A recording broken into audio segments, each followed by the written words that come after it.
We're joined by a very special guest right now. I love this guy. I've told you before, he's my favorite color commentator. Bert Bertelkamp joins us now, but now he's retired. Still looks fantastic. You look like you've got another 30 years in you, Bert. I don't know about that, but I'm happy to be here. Well, we appreciate you joining us. Why was now the right time to retire? Well, it's been a long run, and Bob announced his retirement. And last year, I thought of giving it up, and met with Bob over the summer, and he told me it looked like it was going to be his last year. So I decided at that point I'd go another year with him, and I'm glad I did. So we started together, and we ended together, and it seemed appropriate. Bert, I want to ask you a lot of memorable moments that you covered during this period with Tennessee basketball. Do you have one that you just want to say stands out the most? One that you maybe famously maybe shouted money or went whoa, or did any of those things that became memorable? Is there one that stands out to you the most? Well, I carried on about every game, yelling something off the wall. But I would have to say the two Elite Eight runs were certainly special.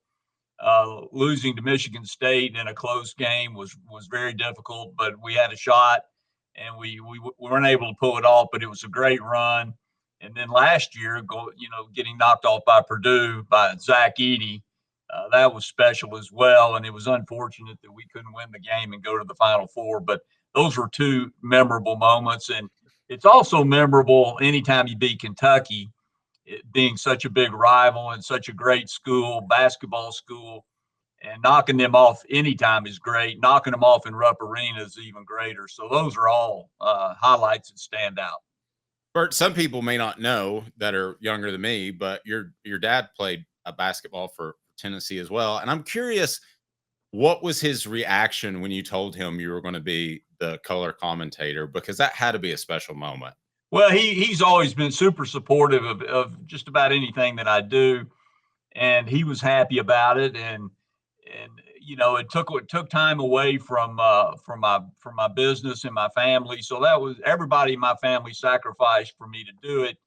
And starting out, I was just going to do a year by year. And I remember talking to my family each year and saying, are you okay with me doing another year? And they said, sure, Dad. And my wife, Sheila, said, sure, go for it.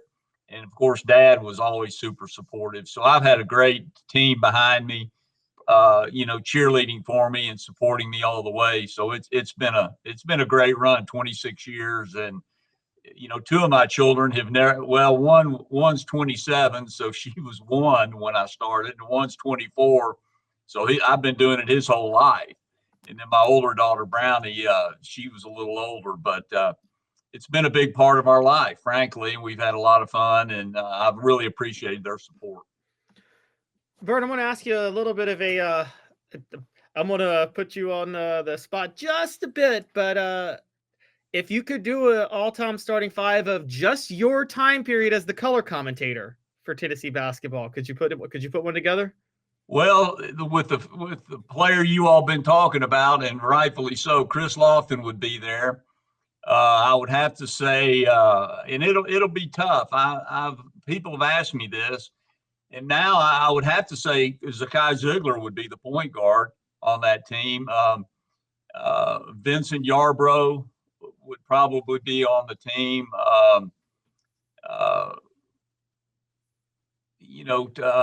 There was a lot of great. Ron Slay was a tremendous player.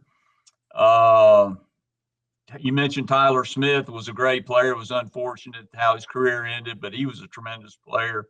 Those are some that stand out. I know I'm leaving out off a bunch. Of course, Dalton Connect is a tremendous player and having a great season as a rookie. He only played 1 year, but it was a memorable year for sure. So I'd have to mention him.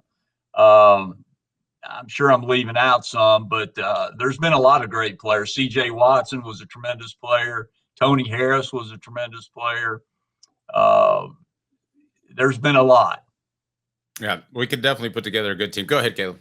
Yeah, I was going to say, you pretty much hit all the ones I would have put. The only other one I would have had would have been Grant Williams. But oh yeah, Grant for sure. Grant would have been on there, and Admiral Schofield. He was maybe a tier below them, but he was a a tremendous player.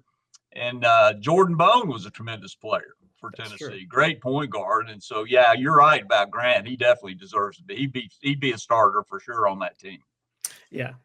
Bert, I wrote a column on offthehooksports.com. I just plugged my own website. But that if I were Danny White, I would do everything I could to make sure that Rick Barnes didn't retire anytime soon. I think he brings so much class and obviously success. People will knock the NCAA tournament record, but what's he meant to Tennessee basketball in the time that they needed some stability? Well, he's meant everything. He's a tremendous Christian man starting out, and his character is second to none, and he's built a culture within the Tennessee program that is just outstanding. The players are team first people. They give back to the community. You don't ever hear about Tennessee basketball players getting in trouble. If they don't fit in, they tend to transfer out, but we've had very few players transfer out. They come in and they learn how to be a man. They learn how to be a better player. They work really hard. So you've got a lot of. It takes a certain type player to play for Coach Barnes because he coaches you hard. I mean, I'm sure if you've been to practice, you've seen that he doesn't spare anybody, and he wants everybody to get better. And he works with walk-ons as well as his starting five just as hard. So and he's taken us to another level. I mean, we've been ranked for years, it seems, and the teams are always competitive. And you know, one thing is a ex-player and a color guy is the thing that I appreciate the most is how hard they play. They don't always play great. Sometimes they don't make shots and their offense struggles, but they never lack effort. They always play hard. They always give 100%, and I can get behind that all day long.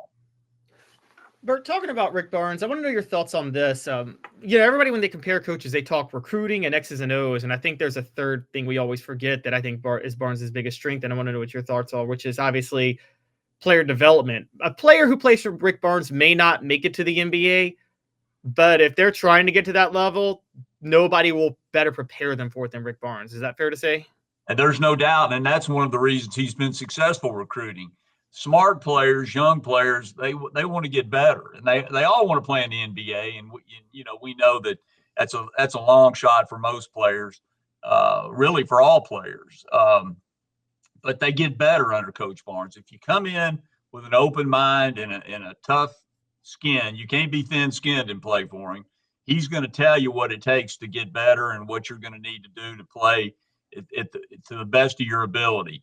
And I can't think of a single player who's backed up. Some improve more than others, but the ones that work hard and follow his lead and do what he says to do and work on their body and work on their game get better. And that's what really good players want to do is get better. And they get better when they come to Tennessee. Bert, the thing that amazes me about Rick Barnes is, he turned 70 last summer. And you would think that at that age that this NIL and transfer portal thing would be foreign to you. It's a young man's game.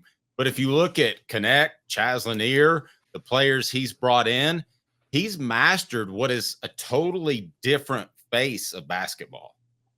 Yeah, he has. And he's adjusted with the times. He doesn't let it bother him or get him down, and he just makes the proper adjustments. But he's certainly an expert at identifying talent and figuring out what buttons to push to get them to come to Tennessee. And you're right, he's done a phenomenal job. When you look at Connect and you look at Chaz Lanier, you look at Igor, you look at Akpara, major contributors to this year's team. And I'm sure they're looking right now to identify players for next year because we're losing a lot. And it makes it difficult. I haven't had an in-depth discussion with Rick about it, but I'm sure he doesn't particularly like the way things are, especially with the transfer portal, where everybody's a free agent and people come and go every year. That's difficult. You have to re-recruit your own team every year as well as find new players. So it makes things harder, but he's made the proper adjustments. And, again, I haven't spoken to him about his potential retirement, but I know him, and he's high energy, big time. He can work as hard as he needs to, and I don't see him retiring anytime soon. I see him going for a few more years. Bert, just from your conversations with Rick and how well you know him, given the last 7, or I guess 9 years now that he's been at Tennessee, how much do you think a player like Zakai Ziegler reinvigorated his love for coaching? Because it seems like that is the most vintage Rick Barnes player he ever has coached, honestly. Yeah, Ziegler's phenomenal. I go back to his freshman year when he showed up. He was not one of these entitled people he came in with a chip on his shoulder that he could play and he was going to do everything he could. And he really did. He's followed the direction of Coach Barnes and the staff, and he's gotten better every year. But the main thing about Zakai, he's got a huge heart, and he's a great young man, one of my all-time favorites. And certain players come in with they've been told how great they were since they were 10 years old, and they get to college and it's a slap in the face. They find out there's a lot of other great players and some better than them.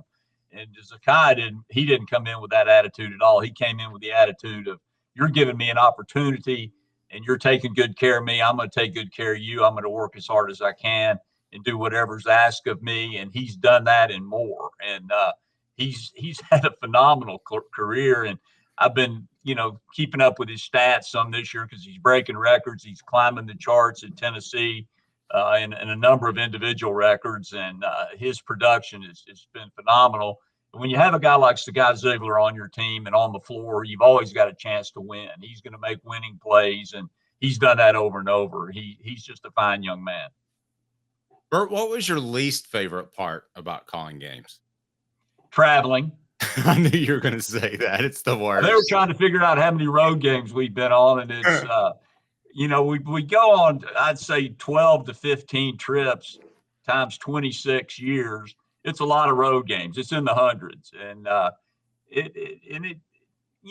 games are always fun, and it's fun to call games in the visiting arenas because everybody's against you, your back's to the wall, and our team usually responds very well, and it's exciting. But and when I was younger, I didn't mind it as much. But as I've gotten older, showing up at the airport at 2 a.m, off a road trip, 2 or 3 in the morning, it takes a toll on an old man like me. But the traveling has been the only thing that, I wouldn't say it's a negative, but it does get a little bit old, spending all that time in a hotel room waiting on a game to come up. But yes. Overall, it's been a blast and a great ride. Bert, again, I've told you this before. You're my favorite color commentator in any sport. I thought the money call was great. The fact that I could tell that you wanted Tennessee to win, but you weren't Homer-ish like Larry Munson or somebody like that. It just you did a magnificent job, and I'll miss your call. I certainly will. Well, I appreciate it, Dave. I am a homer, that's for sure, but it's called the Vol Network for a reason. So, it's true. People listening want Tennessee to win, so most people anyway. But I've had a great time. It's been a blast. The basketball program, it means a lot to me, and the Vol Network's been great to work for. So I've thoroughly enjoyed it. I've been the winner in the relationship for sure. Yeah, Bert, I've said before, if there's a power T on my check, then I'm going to be a homer. That's exactly right. I mean, that's my role. Otherwise, I'm pretty objective. But we've had some great teams, and it would be difficult to be a color guy for a team that didn't win. And we've won big, and hopefully this year we'll win even bigger. But it's been a blast because our team, you've always felt like the program, the university was behind the program. The program was greatly supported by the fans, the Vol Nation, and so it's been an honor. Bert, go ahead, Caleb. So I just wanted to, now that you talk about winning, now that I think about it, your first year as the color commentator was the year that Tennessee set a school record for wins at the time, wasn't it? Because that was the Jerry Green team that made the Sweet 16 with 26 wins. Could you go out with a bigger bang? I'm not sure that sounds right, but we came in with, I'm not sure if it was Jerry's second year or I'm not sure, 1999, But Jerry won a bunch of games. I think he won close to 100 games the 4 years he was there. And so we've had some really good coaches. Of course, Pearl's run was outstanding. Conzo Martin was a fine fella. Donnie Tyndall was a good guy. You know, he was only there for a year in a tough situation, but he was a good guy. Buzz Peterson was a super nice guy and worked hard. So we've had some great coaches. And, you know, Coach Barnes, I'd put him at the top of the list, but all of them have been very nice to Bob and myself, and had been open arms and let us come around and be part of the program. And I've appreciated that from all of them. Bert, thanks for the memories, and have a fantastic retirement. I know you're still probably working at your business, but again, maybe if we can go to lunch sometime, I would enjoy that. Anytime, I'm available.